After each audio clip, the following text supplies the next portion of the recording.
So I got 3 nephews. They're 15, 13, and 5 years old, and they are just nuts about basketball, like obsessed with the game, who's playing, who's where, what teams are saying on social media. Like their whole world is about basketball, all 3 of them.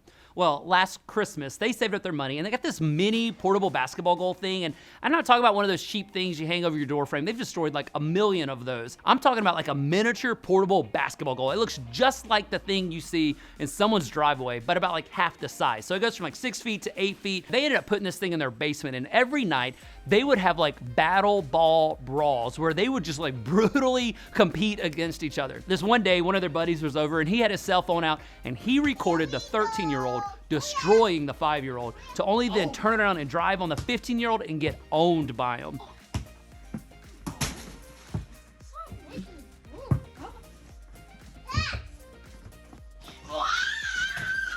It was like cosmic payback was instantly served. In that video, it was about 15 seconds long, and it just kind of got the nickname the food chain. Well, they posted the video to their friends posted it, and some other friends posted it, some basketball channel picked it up, and before we knew it, the video went viral, and today, it has something like 13.5 million views. The video just had something about it that demanded it get shared. And here's the truth that we're talking about today. Who Jesus is and what he does and how he changes us is the same. There's something about him that just has to be shared. When you've experienced Jesus' grace and love and how he brings value and meaning and purpose and hope and love and joy and peace to your lives, well, you can't help but share it. I mean, who doesn't want to share about hope and value and peace and love and joy with those around you? I want my friends to know those things. And that's what we're talking about today. The main thing that I want each of us to grab hold of is this simple truth. The good news of Jesus must be shared. We've got to share what Jesus is doing, what he's about, and we can't keep it to ourselves. Just like when you're compelled, when you're watching a video to say to your friend, yo, check this out, we need to do the same thing with Jesus. But this isn't my idea. This is actually Jesus's idea. I mean, listen to one of his last words to some of his closest friends. He said, go into all the world, go everywhere, and announce the message of God's love to everyone. Jesus literally tells us to go everywhere and tell everyone. So make sure you're writing this down. The good news of Jesus needs to be shared. And Jesus tells us to go. Jesus knew that what he was about, what he does in our lives, how he changes us is simply the greatest news in the history of the world. And we can't keep it to ourselves. And if you're sitting there thinking, I don't know what the big deal is with Jesus, then I would say maybe you haven't experienced what Jesus can actually do in your life. I mean, Jesus literally changes our lives. Our whole church, LCBC, means lives changed by Christ. Anxiety gets changed to peace. Fear gets changed to confidence. Worry gets changed to hope. Impulse gets changed to self-control.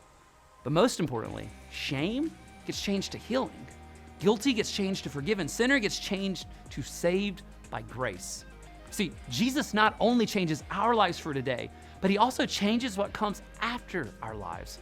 See, without Jesus, where we spend eternity is determined based upon how well we live this life, how good we are, how perfect we are, how flawless we are. I mean, heaven is only for perfect, flawless, holy people. So if you're perfect, flawless, and holy, then you're good. But my guess is you've lied, cheated, lusted, been jealous, greedy. I mean, just to name a few. Well, if you've done just one of those, newsflash, you're not perfect.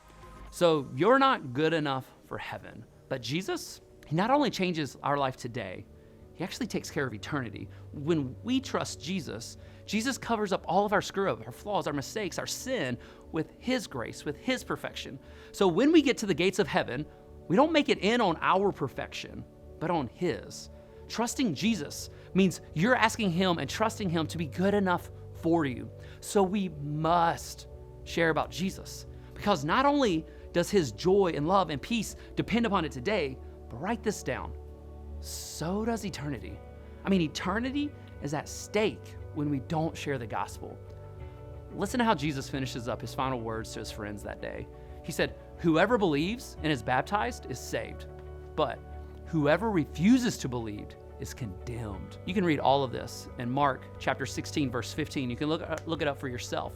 We must share about Jesus, because not only does he make today better, but he changes our eternity.